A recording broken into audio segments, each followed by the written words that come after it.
மாண்புமிகு பேரவைத் தலைவர்களே, நேற்றைய தினம் இங்கே இந்த அவையில் பேசிய முன்னாள் அமைச்சர் சி சண்முகம் அவர் தவறான ஒரு பதிவை செய்திருக்கின்றார்கள். எங்களுடைய வந்துட்டார். நீங்கள் அவரை பற்றி சொல்கிறீங்க, உள்ளே வந்துட்டார் அவர். எங்களுடைய தலைவருடைய குடும்பத்தை அவருடைய உறவினர் தான் அங்கே வழக்கு போட்டார் என்று இந்த பதிவு செய்திருக்கின்றார்கள். அதை இந்த அவையிலிருந்து எடுக்க வேண்டும். இந்த 10.5% இடையூறாக நீதிமன்றத்திலே வழக்கு தொடர்ந்திருக்கிறார்கள். இப்போது நான் இந்த உங்கள் மூலமாக எந்த வழக்கு எந்த கிளை நம்பர் யார் போட்டது வழக்கு போட்டது உறவினர் இல்லை என்று சண்முகம் அவர்கள் சொல்லுவாரா? உங்கள் தலைவரின் உறவினர் கருத்தின்னு சொல்ல போனா இங்க இந்த அந்த குடும்பம் தான் எங்களுக்கு இங்கே மிக பிற்படுத்தப்பட்ட மக்களுக்கு இடஒதுக்கீடு கொடுத்த குடும்பம் எங்களுடைய தலைவர் குடும்பம். ஆக ஒரு தவறான பதிவை இந்த பதிவை இந்த சட்டமன்றத்தில் இங்கு வைப்பது என்பது விரும்பத்தகாதது, அரசியல் செய்வது இந்த இடமில்லை. அதனால் அதை நீக்க வேண்டும் என்று உங்கள் முன்பாக நான் கேட்டுக்கொள்கின்றேன். அந்த கருத்தை மாண்பு உறுப்பினர் சி வி சண்முகம் அவர் பேசிட்டுமே, அவர் சொல்லிட்டோம். இல்லை நீங்கள் சொல்லிடுங்க. மாண்பு உறுப்பினர் வேலு அவர்கள். மாண்புமிகு பேரவைத் தலைவர்களே, நேற்றைய தினம் இதே கருத்து 10.5 வன்னியர்களுக்கு இடஒதுக்கீடு சம்பந்தப்பட்ட நேற்று பேசுகிற பொழுது நான் ஜனார்த்தன கமிட்டியை பற்றி இங்கே நான் குறிப்பிட்டேன். அப்படி சொல்லவில்லை என்று நம்முடைய மாண்புமிகு உறுப்பினர் சி வி சண்முகம் அவர்கள் சொன்னார்கள். தமிழக அரசின் சார்பாக 8/5/2010 அறிக்கை எண் 380 மத்திய அரசின் மக்கள் தொகை கணக்கெடுப்பில் ஜாதிவாரி முறையினை பின்பற்றலாம், நீதி அரசு ஜனார்த்தனுடைய கருத்துரை என்ற தலைப்பில் தமிழ்நாடு பிற்படுத்தப்பட்டோர் ஆணையத்தினுடைய தலைவர் நீதியரசர் MS ஜனார்த்தனம் அவர்கள் தற்பொழுது மத்திய அரசால் மேற்கொள்ளப்பட்டுள்ள மக்கள் தொகை கணக்கெடுப்பில் ஜாதிவாரி முறை பின்பற்ற வேண்டும் என்று 20/4/2010 அன்று தமிழக அரசு கருத்தினை வழங்கியுள்ளார் என்று ஏற்கனவே அரசின் சார்பாக இப்படி வெளியிட்டிருக்கிறது. அதுதான் நான் குறிப்பிட்டு அவரே ரெக்கமெண்ட் பண்ணியிருக்கிறார். அதோடு மட்டுமல்ல, நான் தங்களுடைய அறையில் நான் காட்டிட்டு உங்களுடைய அனுமதியோடு தான் நான் இது படிக்கிறேன். இதற்காக தமிழக அரசில் ஏற்கனவே அண்ணன் கலைஞர் முதலமைச்சராக இருக்கிற பொழுது இந்த மிக மிக பிற்படுத்தப்பட்ட சமுதாயத்திற்காக 20% வாங்குவதற்காக பெரும் முயற்சி எடுத்தவர் பாட்டாளி மக்கள் கட்சியுடைய நிறுவனத் தலைவராக இருக்கிற ஐயா அவர்கள். எனவே அவர் ஒரு புத்தகம் எழுதியிருக்கிறார், சுக்கா மிளகா சமூக நீதியா என்ற ஒரு தலைப்பில் ஒரு புத்தகம் எழுதியிருக்கிறார். அந்த புத்தகத்தில் 450வது பக்கத்தில் அவரே எழுதுகிறார்.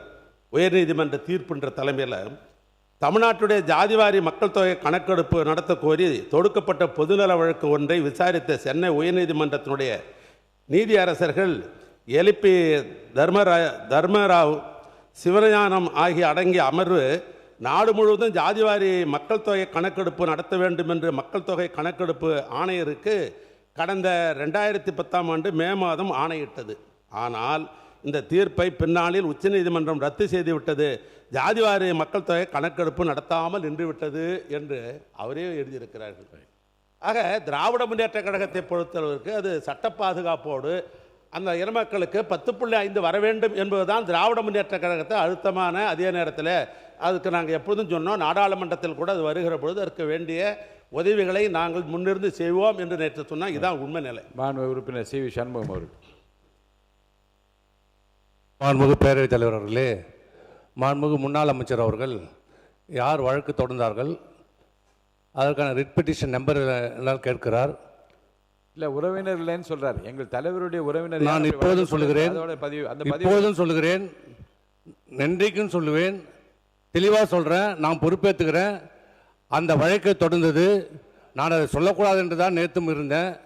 அது தேவையில்லாமல் முன்னாள் அமைச்சர் சொல்லியிருந்தால் நான் அந்த பெயரை சொல்ல வேண்டியது இருந்தது, இல்லை என்றால் நான் சொல்லியிருக்க மாட்டேன். ஆதாரமாக சொல்கிறேன், இப்பயும் சொல்கிறேன், நான் பொறுப்பேற்றுக்கிறேன். திடீரென்று வந்து சொல்கிறார் ஆதாரத்தை நான் உங்களோட பேசுகிறேன். இல்ல வருங்க, நீங்க ஆதார் நீங்க வருங்க, உட்காருங்க, அவர் பேசட்டும். மாண்புமிகு சி வி சண்முகம். மாண்புமிகு பேரவைத் தலைவர் அவர்களே, வன்னியர்களுக்கான இடஒதுக்கீட்டை வழங்கக்கூடாது என்று சொல்லி 2021 நடைபெற்ற அவர்களுடைய பேரவையினுடைய அவர் சார்ந்த சமூகத்தினுடைய பேரவை கூட்டத்திலே அவர் கலந்து கொண்டு தீர்மானம் நிறைவேற்றப்பட்டது.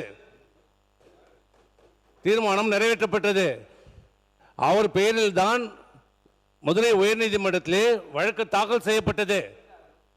அந்த வழக்கிலே அவர்கள் வெற்றி பெற்றார்கள். அந்த வழக்கு உச்சநீதிமன்றத்திலே முறையீடு செய்யப்பட்ட போது அந்த வழக்கிலும் வாதாடியது அவர்கள்தான். அதை மறுக்க முடியாது. மற்றொன்று சொல்றேன், நீங்க சொன்னதுக்கு சொல்லிடுறேன்.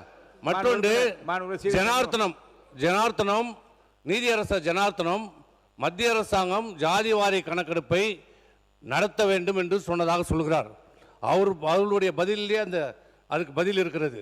அவர் சொன்னது எப்போது? 2010. எதற்காக சொன்னார்?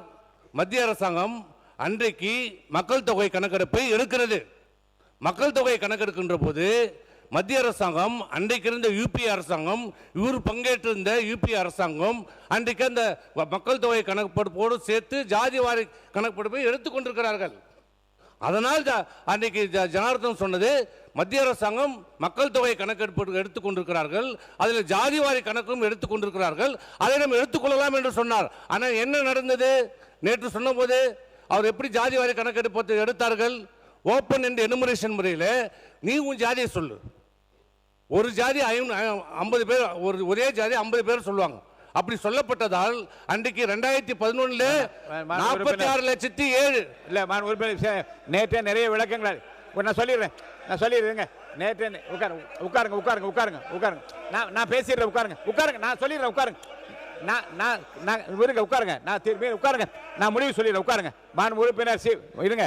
இந்த விவாதம் இருங்க. உட்காருங்கன்னு சொல்ல உட்காருங்க சார். உட்காருங்க. மாண்பு உறுப்பினர் இல்ல இப்ப நான் பேசிடுறேன். உட்காருங்க. இல்ல அதை பத்தி நான் சொல்லிடுறேன். உட்காருங்கன்னு பாருங்க. மாண்பு உறுப்பினர் சி வி சண்முகம் அவர்கள் உட்காருங்க. அவர் இருங்க. மாண்பு உறுப்பினர் இருங்க. மாண்பு உறுப்பினர் சி வி சண்முகம் அவர்கள் இருங்க. பதிவு இருங்க. மாண்பு உறுப்பினர் பாருங்க. உட்காருங்க. நீங்க ஆளாளுக்கு இப்படி பேசலாம் அனுமதிக்க முடியாது. மாண்பு உறுப்பினர் MRK பன்னீர்செல்வம் ஒரு பெர்டினன்ட் கொஸ்டினை சொல்கிறார். என்ன சொல்கிறார் என்றால், நேற்று மாண்பு உறுப்பினர் சி வி சண்முகம் பேசுகிற போது எங்கள் தலைவருடைய உறவினர் தான் வழக்கு பதிவு செய்தார் என்று சொன்னார். ஆணித்தரமாக எங்கள் தலைவருடைய உறவினர் யாரும் பதிவு செய்யவில்லை, ஆதாரம் இருந்தால் கொடுங்கள் என்று சொன்னார். மாண்பு உறுப்பினர் சி வி சண்முகம் ஆதாரம் இருந்தால் இடம் காட்டுங்கள், ஆதாரம் இல்லை என்றால் அவை கொடுங்க, நான் நீக்கி விடுவேன். அதோட அடுத்த பிரச்சனைக்கு போகலாம். மாண்பு உறுப்பினர் கணேஷ்குமார் இதானே வேணும் உங்களுக்கு, வேற என்ன? மாண்பு உறுப்பினர் முன்னாள் முதலமைச்சர் எடப்பாடி கே பழனிசாமி அவர்கள். மாண்புமிகு பேரவைத் தலைவர்களே, மாண்புமிகு முன்னாள் அமைச்சர் அவர்கள் இங்கே குறிப்பிட்டார்கள், 10.5% குறிப்பிட்டார்கள். இது நீண்ட காலமாக வன்னியர் பெருமக்கள் தங்களுக்கு உள் ஒதுக்கீடு வேண்டும் என்று போராட்டம் நடத்தி கொண்டிருந்தார்கள். குறிப்பாக பாட்டாளி மக்கள் கட்சியை சேர்ந்தவர்கள் குறிப்பாக போராட்டம் நடத்தியிருந்தார்கள். பல வன்னியர் சங்கத்தைச் சேர்ந்தவர்களும் போராட்டம் நடத்தியிருந்தார்கள். அரசுடைய கவனத்திற்கு வந்தது. அப்பொழுதுதான் அனைத்து இந்திய அண்ணா திராவிட முன்னேற்ற கழக அரசு, அம்மா அரசு இருக்கின்ற பொழுது அம்பா சங்கர் கமிஷன் அறிக்கை அடிப்படையில் 10.5% ஒதுக்கீடு வழங்கப்படும். அந்த அடிப்படையில் அனைத்து இந்திய அண்ணா திராவிட முன்னேற்ற கழக அரசு இருக்கின்ற பொழுது, அதாவது நீதியரசர் திரு குலசேகரன் அவர் ஓய்வு பெற்ற உயர்நீதிமன்ற நீதியரசர் திரு குலசேகரன் அவர்கள் தலைமையில் 21/12/2020 தான் ஜிஓ நம்பர் 99 அரசாணை வெளியிட்டோம். அதில் தான் 10.5 இடஒதுக்கீடு அவர்களுக்கு வழங்கப்பட்டது. அது மட்டுமல்ல, வழங்கப்பட்டது மட்டுமல்ல, அதற்கு அந்த ஓய்வு பெற்ற நீதியரசரே தலைமையில் ஒரு கமிட்டி அமைக்கப்பட்டு, இந்த கமிட்டிக்கு தேவையான அலுவலகம், அனைத்து அலுவலர்கள், தளவாட சம்பளங்கள் அனைத்தும் இந்த அரசாணை மூலம் வழங்கப்பட்டது. ஆனால் 2021 ஆட்சி மாற்றத்திற்கு பிறகு வந்த அரசாங்கம் அந்த கால அளவை நீடிக்கலை. அந்த செயல்பாட்டு கொண்டு வந்துட்டோம். ஆனால் கால அளவை நீடிக்கப்பட்டிருந்தால் ஜாதிவாரி கணக்கெடுப்பு எடுக்கப்பட்டு இந்த உள் ஒதுக்கீடு இடம் கிடைச்சிருக்கும் வன்னியர் பெருமக்களுக்கு. ஆனால் கால நீடிப்பு செய்யாத காரணத்தினால காலாதி ஆகிவிட்டது. அதை எதிர்த்து நீதிமன்றத்துக்கு போனாங்க. நீதிமன்றத்தில் அன்றைய அரசாங்கம் போதிய தரவுகள் நீதிமன்றத்தில் சமர்ப்பிக்காத காரணத்தினால் தள்ளுபடி செய்யப்பட்டது. உச்சநீதிமன்றம் போயிருந்தது. இதுதான் நிலைமை. அனைத்து இந்திய அண்ணா திராவிட முன்னேற்ற கழக அரசு தான் வன்னியர் பெருமக்கள் நீண்ட காலமாக போராடி வந்ததற்கு தீர்வு காணுவதற்காக 10.5% உள் இடஒதுக்கீடு கொண்டுவதற்கான அனைத்து முயற்சியும் எடுக்கப்பட்டது என்பதை தங்கள் வாயிலாக அவையில் பதிவிக்கிறேன். நடந்தது நடந்தவையாக இருக்கட்டும், இனி நடப்பவை நல்லவையாக அமையும் என்று நான் நம்புகிறேன். இந்த பிரச்சனை இதோடு முற்றுப்படி யாரும் பேச அனுமதி இல்லை. மாண்புமிகு சிறுபான்மை நலத்துறை அமைச்சர் அவர்கள் போதுமானது. உட்காருங்க. மாண்பு உறுப்பினர் கணேஷ்குமார், போதுமானது. இந்த விவாதத்துக்குள் நான் போக விரும்பவில்லை. முடிஞ்சிச்சு, விடுங்க. மாண்பு உறுப்பினர், மாண்பு சிறுபான்மை நலத்துறை அமைச்சர் பேசலாம். நீங்க உட்காருங்க, உட்காருங்க. போதும், உட்காருங்க. பேசியா, உட்காருங்க, உட்காருங்க. எல்லாம் மாண்பு யாருக்கு பேச அனுமதி இல்லை. பிளே ஸ்டோர் மற்றும் ஆப் ஸ்டோரில் இருந்து பாலிமர் செயலியை QR கோடு மூலம் பதிவிறக்கம் செய்யுங்கள். செய்திகளை உடனுக்குடன் பெறுங்கள்.